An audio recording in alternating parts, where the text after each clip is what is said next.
ब्रह्मकांड। भगवान श्री हरि की महिमा तथा उनके सर्वेश्वर रत्व का प्रतिपादन। श्री हरि को श्रीमद् भागवत, विष्णु तथा गरुड़ ये तीन पुराण विशेष प्रिय हैं। इनका निरूपण तथा गरुड़ पुराण का महात्म्य। प्राचीन समय की बात है, जगत के नेत्र स्वरूप उन परम ब्रह्म श्री हरि का स्तवन करते हुए सभी शास्त्रों के तत्वज्ञ शौनक आदि ब्रह्मादि ऋषिगण नैमिष नामक महापुण्य क्षेत्र में उत्तम तपस्या में संलग्न थे। वे सभी जितेंद्रिय, भूख प्यास को जीत लेने वाले सत्यपरायण तथा संत थे। वे विशिष्ट भक्ति के साथ समस्त संसार को ज्ञान प्रदान करने वाले भगवान विष्णु की निरंतर पूजा करते थे। वहां कोई यज्ञों के द्वारा यज्ञपति की, कोई ज्ञान के द्वारा ज्ञानात्मक पर ब्रह्म की, और कुछ ऋषिगण परम भक्ति के द्वारा नारायण की पूजा में लगे रहते थे। एक बार की बात है, धर्म, अर्थ, काम तथा मोक्ष, इन चार पुरुषार्थों की प्राप्ति का उपाय जानने की इच्छा से वे महात्मा गण एक स्थान पर एकत्र हुए। ऊर्ध्व रेता वे मुनिगण संख्या में 26,000 थे एवं उनके शिष्य प्रशिष्यों की संख्या तो बहुत अधिक थी। संसार पर अनुग्रह करने वाले वीतराग एवं मात्सर्य रहित वे महातेजस्वी मुनि आपस में विचार करने लगे कि संसार में दुखित प्राणियों की भगवान हरि के प्रति अचल भक्ति कैसे हो सकेगी और कैसे आदि दैविक, आदि भौतिक तथा आध्यात्मिक संपूर्ण कर्मों की सिद्धि हो सकेगी। उन ऋषियों की इस जिज्ञासा को जानकर महामुनि शौनक ने हाथ जोड़ते हुए बड़े ही विनय पूर्वक उनसे कहा। शौनक जी ने कहा, हे ऋषियों, पौराणिकों में उत्तम सूत जी महाराज इस समय पवित्र सिद्धाश्रम में विराजमान हैं। वे भगवान व्यास जी के शिष्य हैं और यतियों के ईश्वर हैं। वे आपकी जिज्ञासा विषयक सभी बातों को जानते हैं, इसलिए उन्हीं के पास चलकर हम लोग पूछें। शौनक मुनि के ऐसा कहने पर वे सभी उस पुण्य सिद्धाश्रम में गए।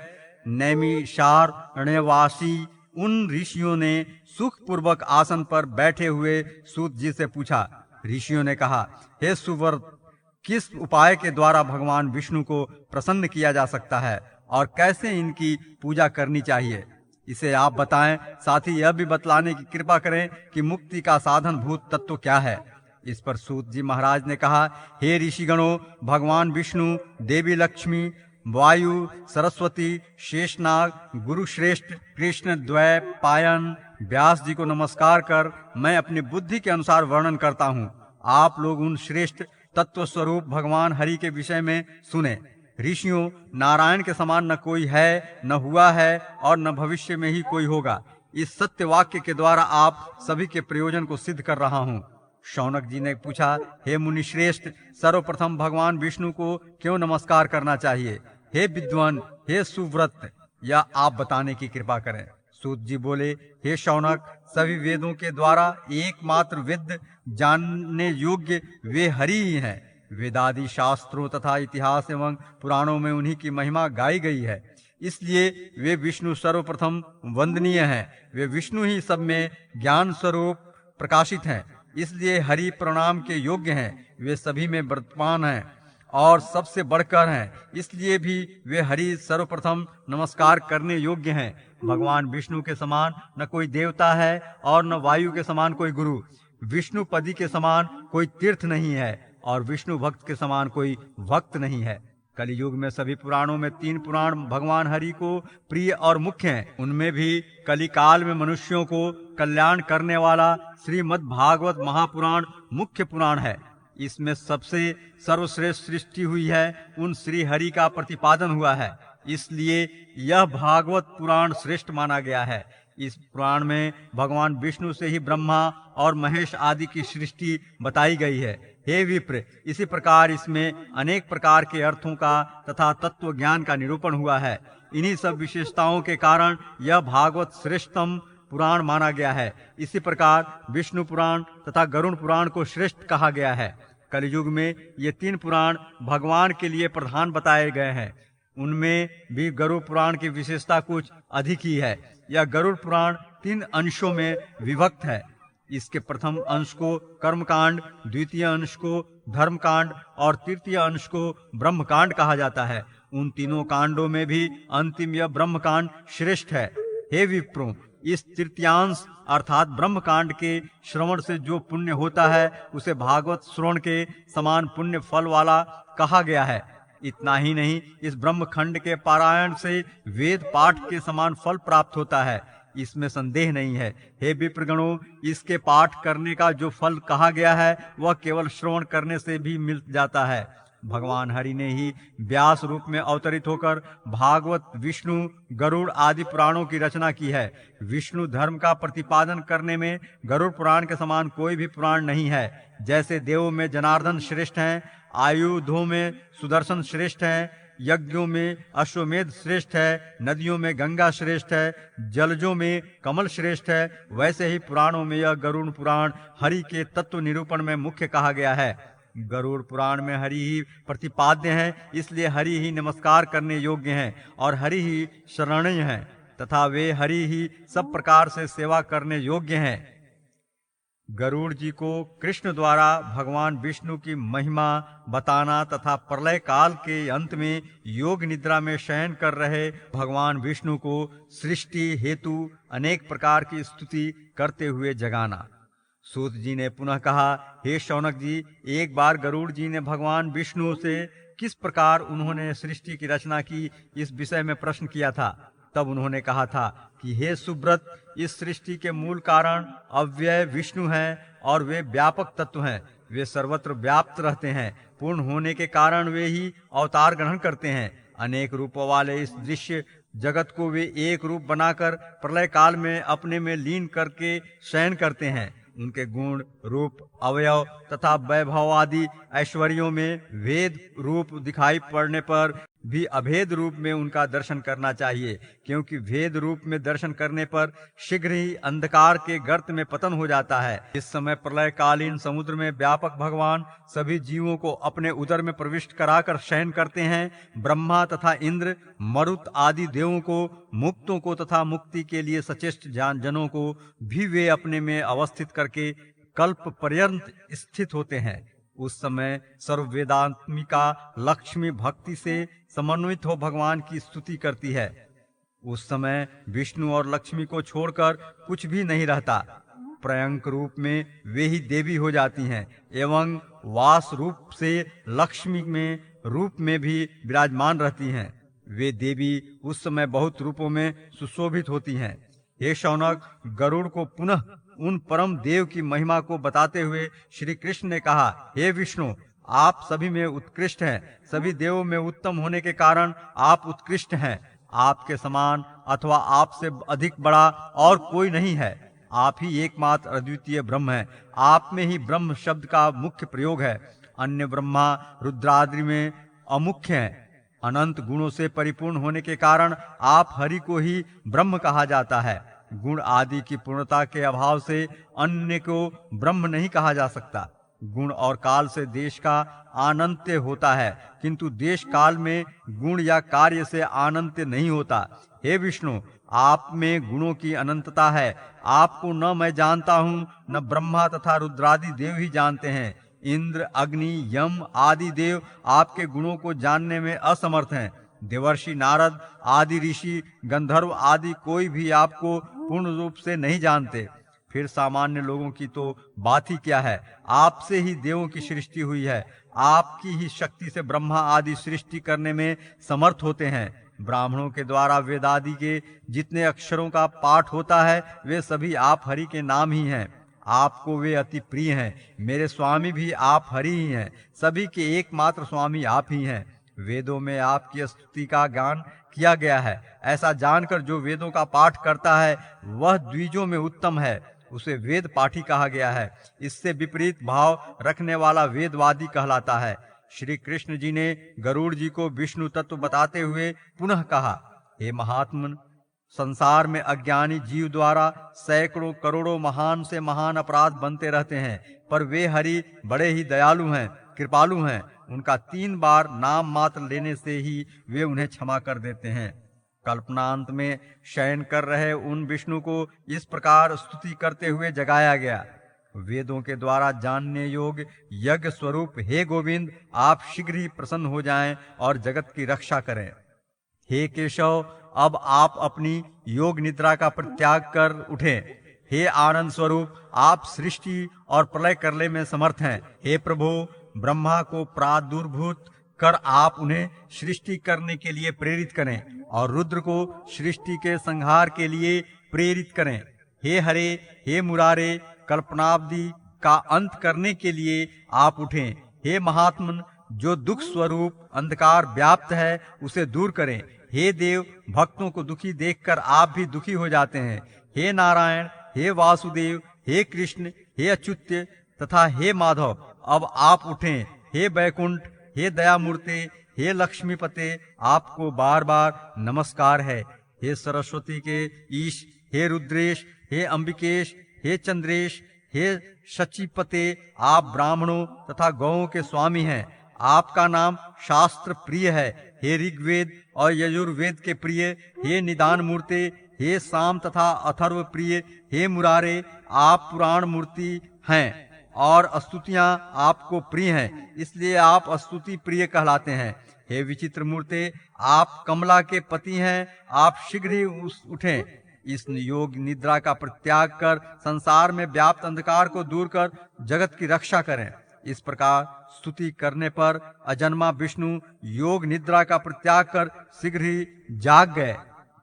नारायण से सृष्टि का प्रादुर्भाव तथा तत्वाभिमानी देवों का प्राकट्य।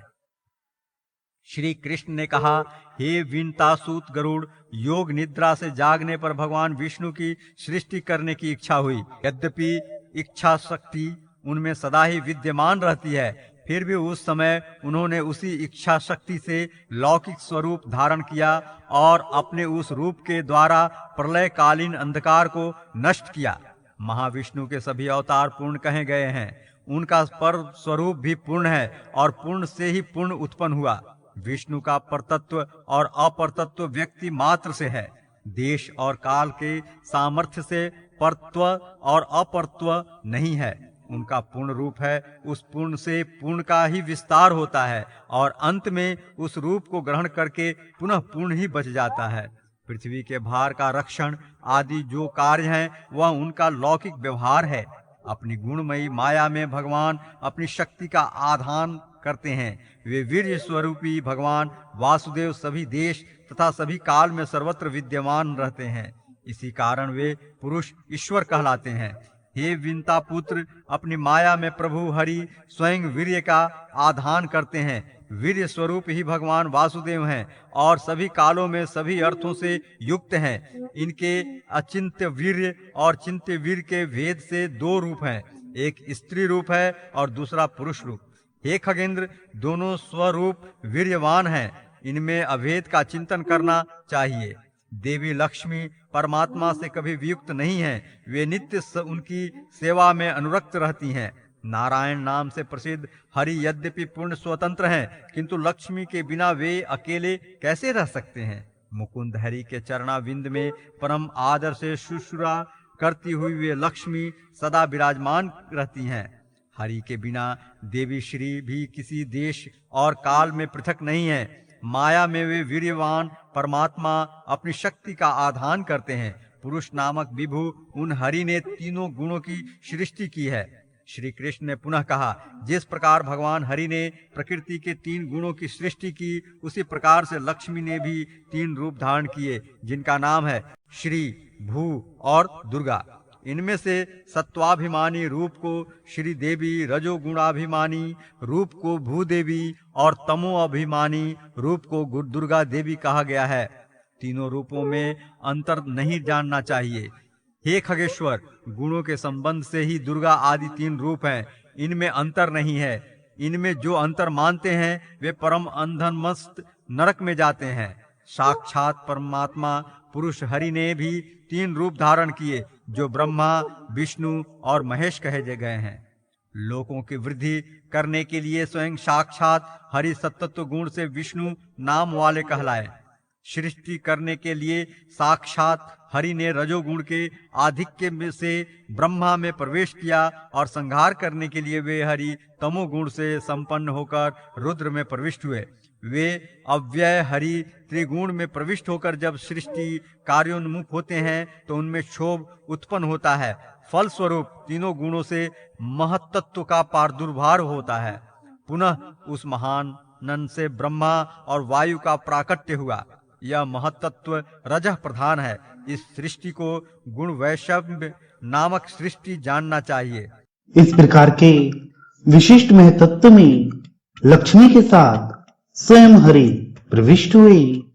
हे महाभाग, उसके बाद उन्होंने उस महतत्व को क्षुब्ध किया। क्षोभ के फलस्वरूप उससे ज्ञान द्रव्य क्रियात्मक अहम तत्व उत्पन्न हुआ। इस अहम तत्व से तत्वाभिमानी देव शेष उत्पन्न हुए तथा गरुण और हर उत्पन्न हुए। हे खग, इस अहम तत्व में साक्षात हरि प्रविष्ट हुए। लक्ष्मी के साथ भगवान हरि ने स्वयं उस अहम तत्व को संक्षुब्ध किया। वैकारिक, तामस और तेजस भेद से अहम 3 प्रकार का है। उस अहम के नियामक रुद्र भी 3 प्रकार के हुए। वैकारिक अहम में स्थित रुद्र वैकारिक कहे गए हैं। तामस में स्थित रुद्र तामस कहे गए हैं और तेजस में स्थित रुद्र लोक में तेजस कहे गए हैं। तेजस अहम तत्व में लक्ष्मी के साथ स्वयं हरि ने प्रविष्ट होकर उसे संक्षुब्ध किया। इससे वह 10 प्रकार का हुआ, जो श्रोत्र, चक्षु, स्पर्श, रसना और घ्राण तथा वाक, पाणी, पाद, पायु और उपस्थ इन कर्मेंद्रियों तथा ज्ञानेंद्रियों के रूप में 10 प्रकार का कहा जाता है। वैकारिक अहम तत्व में प्रविष्ट होकर हरि ने उसे संक्षुब्ध किया। महतत्व से एकादश इंद्रियों के एकादश अभिमानी देवता प्रकट हुए। प्रथम मन के अभिमानी इंद्र और कामदेव उत्पन्न हुए। अनंतर अन्य इंद्रियों के अभिमानी देवों का प्रादुर्भाव हुआ। इसी प्रकार अष्टवसु आदि का भी प्राकट्य हुआ। द्रोण, प्राण, ध्रुव आदि ये 8 वसु देवता हैं। रुद्रों की संख्या 10 जाननी चाहिए। मूल रुद्र भव कहे जाते हैं। हे पक्षी श्रेष्ठ, रेवंते, भीम, वामदेव, वृषाकपि, अज, संपाद, अहिवधन्य, बहुरूप तथा महान, ये 10 रुद्र कहे गए हैं। हे पक्षींद्र, अब आदित्यों को सुनो। उरुक्रम, शक्र, विवस्वान, वरुण, पर्जन्य, अतिबाहु, सविता, अरिमा, धाता, उषा, त्वष्टा तथा भग, ये 12 आदित्य हैं। प्रभव और अतभय आदि 49 मरुदगण कहे गए हैं। हे खगेश्वर, विश्वदेव 10 हैं। उनके नाम इस प्रकार हैं: पुरुरवा, आद्रव, धुरी, लोचन, कृतु, दक्ष, सत्य, वसु, काम तथा काल। इंद्रियों के अभिमानी देवों के समान ही स्पर्श, रूप, रस आदि तत्वों के अभिमानी अपान, व्यान, उदान आदि वायु देवों की उत्पत्ति हुई। ऐसे ही च्यवन को महर्षि भृगु और उत्पत्ति को बृहस्पति का पुत्र कहा गया है। रैवत, चाक्षुष, सरोचिष, उत्तम, ब्रह्म सावर्णी, रुद्र सावर्णी, देव सावर्णी, दक्ष सावर्णी तथा धर्म सावर्णी इत्यादि मनु कहे गए हैं। ऐसे ही पितरों के 7 गण भी प्रादुर्भूत हुए और इनसे वरुण आदि के पत्नी रूप में गंगा आदि का आविर्भाव हुआ। इस प्रकार परमात्मा श्री हरि से सभी देवों का प्रादुर्भाव हुआ और वे नारायण लक्ष्मी के साथ उनमें प्रविष्ट हुए।